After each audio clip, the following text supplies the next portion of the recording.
Days OFO, UR Lives. Teach E-Rinse. February 9th edition. A storm brews over ELM Street.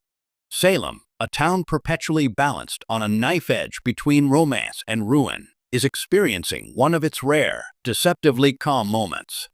The recent blackout crisis has been resolved. The specter of Constantine seems, for now, to have receded, and lovers are finding their way back to each other's arms.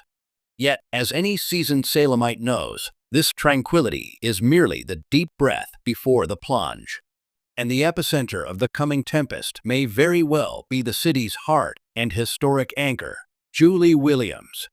This week, the Rinse has learned from multiple sources close to the Horton and Williams families that a new, multifaceted threat is coalescing. One that doesn't arrive with a dramatic gunshot or a sinister mask, but with the quiet, chilling rustle of legal documents and the ghost of decisions made decades ago. Julie, Salem's indomitable moral compass, may be facing a battle that not even her legendary resilience is fully prepared for. Chapter 1. The Deed and the Debt. Our investigation begins with the venerable Horton house. While it stands as a symbol of enduring family, its ownership has always been more complex than the familiar portrait wall suggests. Through historical records and whispered confidences, we've pieced together a potential vulnerability. It appears a long-dormant lien or a contested clause in the original property deed, dating back to before Tom and Alice Horton's time, has resurfaced. This isn't the work of a known villain, but of a faceless, out-of-state investment consortium specializing in acquiring legacy properties through obscure legal technicalities.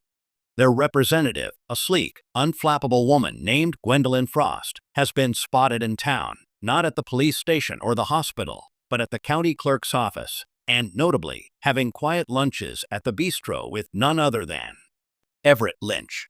Lynch, whose own history is a tangled web of altered identities, appears to be consulting on the historical narrative of several Salem properties. Is he a neutral researcher, or is he providing the roadmap for an attack on the town's very soul? Julie, as the current steward of the Horton house, would be the primary defendant in any legal action to claim or force the sale of the property. The emotional toll of fighting for her family's home, the financial burden of a prolonged legal battle, and the sheer audacity of the threat could shake her to her core. Chapter 2.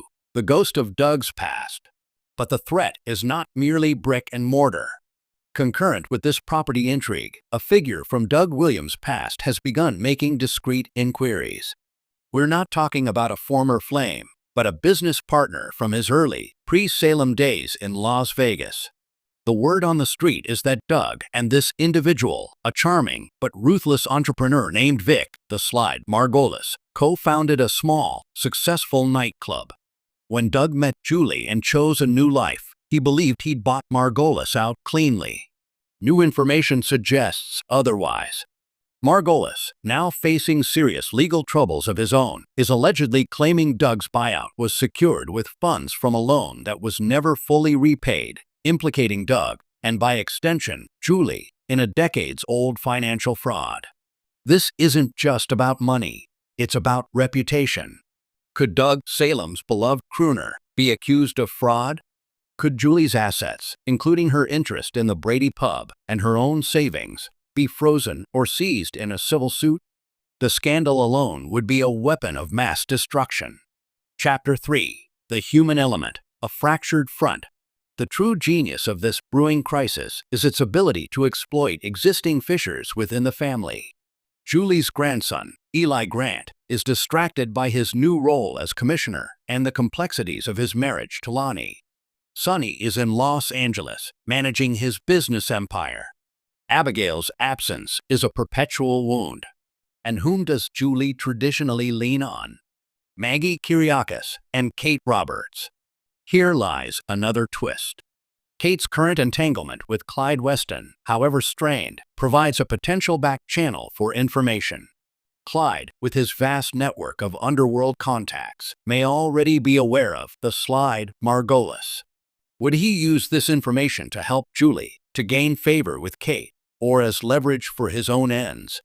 Meanwhile, Maggie, while eternally loyal, is quietly grappling with the emotional fallout of Constantine's manipulation and the strain it placed on her marriage to Alex. Her support system may be momentarily compromised. Most critically, Julie's instinct will be to protect Doug.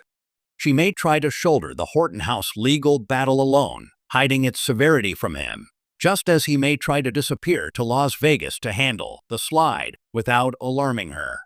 This mutual protection could create a chasm of silence between them at the very moment they need unity most. The Rince's prognosis, a battle for the soul of Salem. This is not a storyline about a kidnapping or a stolen pregnancy. This is an assault on legacy, stability, and the foundational myths of Salem itself.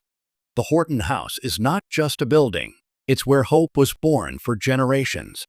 Julie Williams is not just a matriarch, she is the keeper of the flame, the connective tissue between the Hortons, the Bradys, and every soul who has found refuge at her table.